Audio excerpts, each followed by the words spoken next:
All right, when I say the name Merlin, what's the first thing you picture? I bet it's a wise old wizard, right? Long white beard, pointy hat, the whole shebang.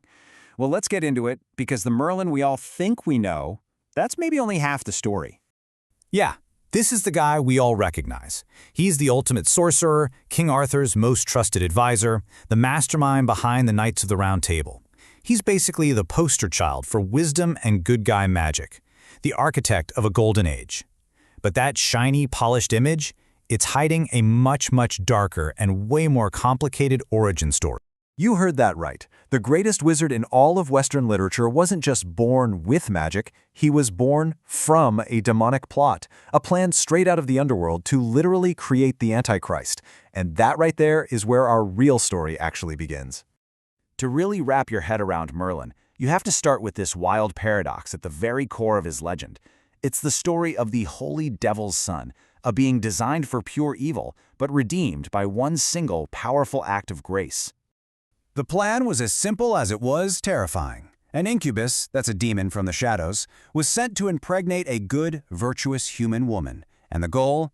Oh, just to create a child who was half human, half demon, a kid with all the powers of hell, who was destined to unleash absolute chaos on the world. No big deal. But of course the plan completely backfired. Here's how that whole dark prophecy got turned on its head. So his mom gives birth to this strange, hairy, and super smart baby. But instead of freaking out, she immediately sought help. The child was baptized right away by a holy man. And that simple act, well, it changed everything. And this, right here, is the absolute key. The baptism didn't just erase his demonic side, it repurposed it. I love this analogy. Think of it like the dark, destructive software he was born with got totally overwritten with a new moral code. But the hardware, the raw supernatural power, the connection to other worlds, all of that was still there, just waiting to be used for good. Okay, so we've got the whole son of a demon thing down, but that's just one piece of the puzzle. To get the full picture of Merlin, we have to go back even further to these amazing older Welsh traditions that the storyteller Geoffrey of Monmouth later pulled from. So, long before he was Merlin of Camelot, he was a figure known as Myrddin Wyllt, which means Myrddin the Wild. Now, forget the wizard in the tower. This guy was a court poet, a bard, whose entire life was completely shattered by war. He's actually a totally separate character who eventually gets blended into the legend we know. Just try to imagine this. It's around 573 AD, at the brutal Battle of Arfredrid. Myrddin watches his king, his friends, everyone get slaughtered. The trauma is so immense, it just breaks him. He runs away from civilization, deep into the forest, and starts living like a wild animal.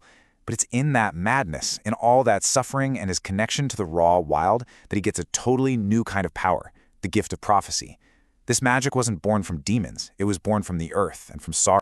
So now we've got these two very different sources of power, right? The demonic and the natural. And Merlin learns to wield both of them with unbelievable skill. He's not just some guy who can see the future.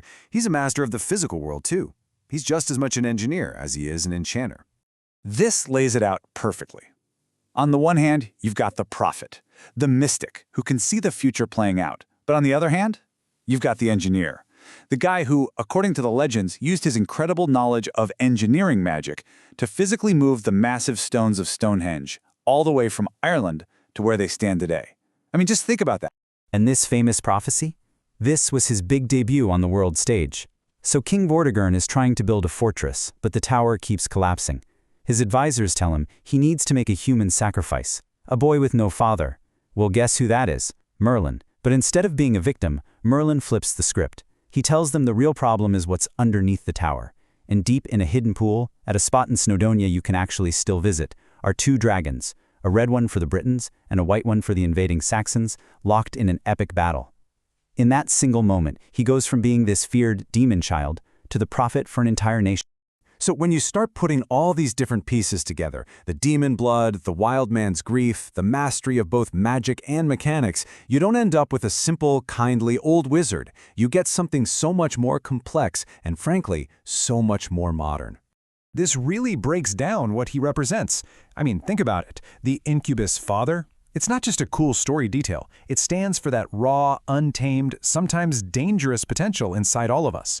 The baptism, then, becomes a symbol of choice, of our ability to decide to be better, to redirect that bad blood. And as future sight, it's not just a cool superpower. It's a heavy burden, because he knows how it all ends, even his own tragic fate.